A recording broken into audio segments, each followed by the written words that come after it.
Okay friends, to do this job you don't necessarily have your wheel off. I just have it off because it's easier for me for shooting the video. Overall, what you do need to do though is have your wheel off the ground and then support underneath the control arm just a little bit, applying gentle pressure. After that, we're going to come right under here and we're going to remove our lower bolt.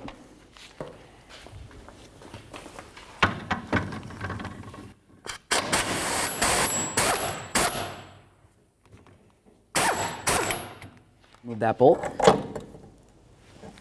Now the next thing we need to do is hold on to our shock and we're going to start removing our two mounting nuts.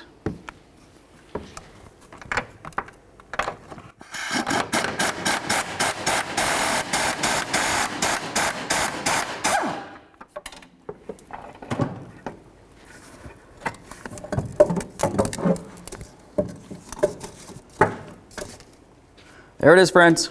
You need to pay special attention to this area up along here. If you see any built up debris, you're going to want to make sure you get that off of there. It's got a lot. So now looking at the top of the mount, we need to go ahead and get underneath this. So go ahead and peel that away.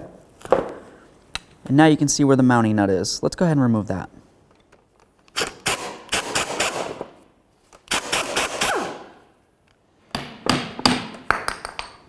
Now we're going to grab onto this, remove that. We're going to transfer this over to our brand new shock. All right, friends, so here we go with our new shock. We're going to go ahead and take this unit. We're going to slide it right on here. It's going to come through. The next thing we want to do is take our mount, put that right up on here as well. Perfect.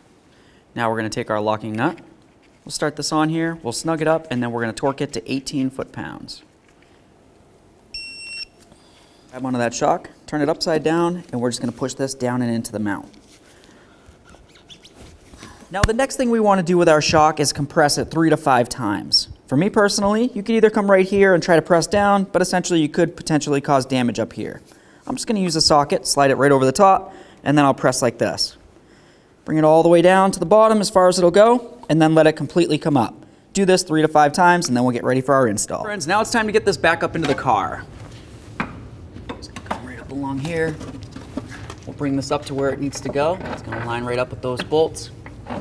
Something that I want to mention real quick is up along the top, I used a little bit of gasket maker. That's going to help keep moisture away from getting inside the trunk. That hole right there leads right inside.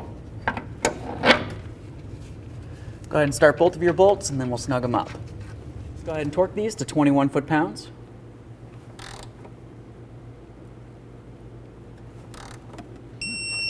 It's going to be time to go ahead and put in our lower bolt. Before we do that, you want to inspect it and of course clean off any debris that might be located on it. Before you go ahead and install it, assuming it looks good, go ahead and apply a little bit of red thread locker.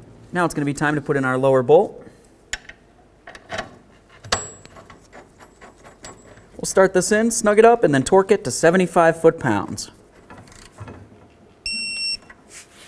Let's get our jack out from under here.